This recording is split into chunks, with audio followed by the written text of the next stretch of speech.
O may breaking? Oo. Nahuli na po sa Indonesia ang hinahanap na si Alice Guo, ang nasuspending mayor po ng Bamban, Tarlac.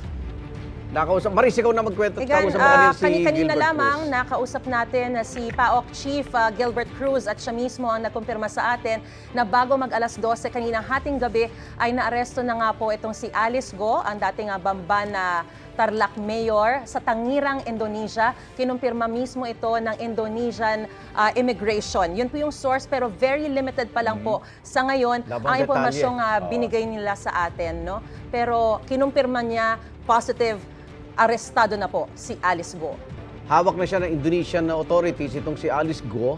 Kanina pong madaling araw, ang sabi ni PAOK Head Gilbert Cruz, bago Bago mag-12 midnight. mag-12 midnight. Oo. At kaugnay po niyan, eto naman makakusap natin si NBI Director Jimmy Santiago. Director Santiago, magandang umaga po. Yun nga po ang report na dumating sa amin. Nahuli na raw ng Indonesian Police kaninang madaling araw. So, nakikipag-coordinate na kami kung yung immediate na maibalik sa atin si Alice. Meron po ba mga tauhan ng NBI na nandun sa Indonesia ngayon o magpapadala po o paano ba mangyayari? Meron po tayong tao. Opo. May visual na ho sila? Nakita na rin ho nila si Alice Guo? Yes, opo. Kinonfirm na. Pati ng immigration ng Indonesia, kinonfirm na po. Opo. Okay. So right now po, nandun pa rin sila sa may, saan po ba exactly siya, naka-detain po ba siya or she's being held somewhere? Nakadetain nga po sa police ng Indonesia, ma'am. Okay. May information din po ba tayo kay Wesley Guo? Wala pang information kay Wesley, kay Alice pa lang po. Opo. Alright. Saan ho ba siya nahuli? Doon sa Wala tinutuloy? pong detalye kung Wala paano- pa. Ano ho Wala magiging... pong detalye kung paano siya nahuli. Basta ang report lang, alauna ng madaling araw nahuli siya. Director, ano po yung mga susunod na hakbang ng pamahalaan ng Pilipinas niyan sa pagpapauwi kay Alice Guo? Ayun nga po, immediately nakikipag-coordinate na tayo para ma-turn over sa atin si Mayor Alice. How soon po kaya mangyayari? Within the day, tulad po na nangyari noon kay Sheila. Kasama at saka kay Sheila. Madaling panahon ho, ginagawa po namin ng paraan na madaling panahon ay maibalik natin dito si Alice. Okay. Ay, Director, maraming salamat po sa pagkumpirma. Ingat po kayo. Maraming salamat din po. NBI Director Jimmy Santiago. At Kaugnay kaugnay po, sa pagkahuli kay dismissed Mayor Alice Guo, umakausap natin si Gilbert Cruz ng Presidential Anti-Organized Crime Commission of PAOK. Good morning po.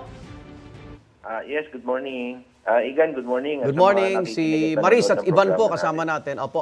Yun lang Ay, po. opo. At may mga dagdag na po tayong detalye dito kay dating Mayor Alice Guo na nahuli sa Indonesia.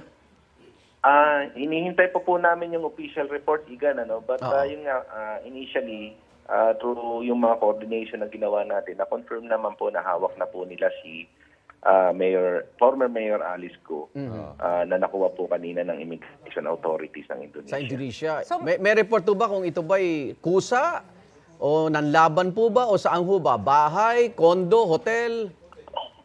Wala Wala pa. pa akong hawak, Igan, na Apo, ano apo. Wala pa po akong hawak, Igan, na report. But siguro maya-maya ng konti, Igan, tinawag Okay lang po, okay lang. Pero sir, may Naiintindihan po pinadala namin. sa inyong image niya mismo. Pinakita na talagang kasama niya na yung Indonesian police. Positive. Apo. Tama po yan. Yusek, kanina lang bago tayo umerin na pag-uusapan namin, ano ho bali ang ginamit na basis ng gobyerno ng Pilipinas para ho Aresto. ma-hold si Alice Guo? Anong termino? Hello? Hello, sir? Yes. Hello, sir. Yes, Yusek? Immigration, ang tinitignan po kasi namin dito yung immigration violation niya. Immigration. Kaya po siya na-hold. Ano? Opo. Okay.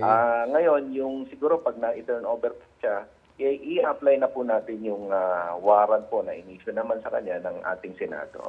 Kumusta na po yung mga kasong pinaplano nyo? Nung nagkausap po tayo, may mga pinaplano kayong mga cases. Kumusta na po ito? Sa ngayon po na-file na po natin yan, ano? Ano po yun, sir, ulit, again? Marami po, pati money laundering laundering, cases oh. po niya. Harapin niya po yan, yung sa human trafficking, yung qualified trafficking in person po, na kaso na ipinail po natin, yung money laundering po, na kinaso. Actually, marami pong kaso, ma'am eh. Okay. But maganda nga po itong news na dumating ngayon dahil nakuha na po siya. So, mabibigyan na po natin ng pagkakataon siya para sagutin yung mga akusasyon laban sa kanya. Sir Within the Gilbert, day ba? Within the day, makakabalik siya ng bansa? Depende po sa magiging coordination namin na gagawin. Sir At Gilbert, ng immigration po. Opo. pagbalik ko ba niya dito, saan siya didiretso? NBI o Senado? Mamaya po sir, malalaman po siguro sa pag-uusap pong gagawin namin. Okay. Ay, Alright. maraming salamat. Congratulations. Thank you po. Yusek, Chief. salamat. Thank you po. Paok, Chief Gilbert, Gilbert Cruz. Cruz. Sisikapin namin kunan pahig ng kampo ni Alice Guo o Go. At tabayan niyo po ang GMA News, Integrated News at Super Radio DCWB online. Lahat po yan. Bibigay namin ng pinaka Radyo. huling detalye po niya.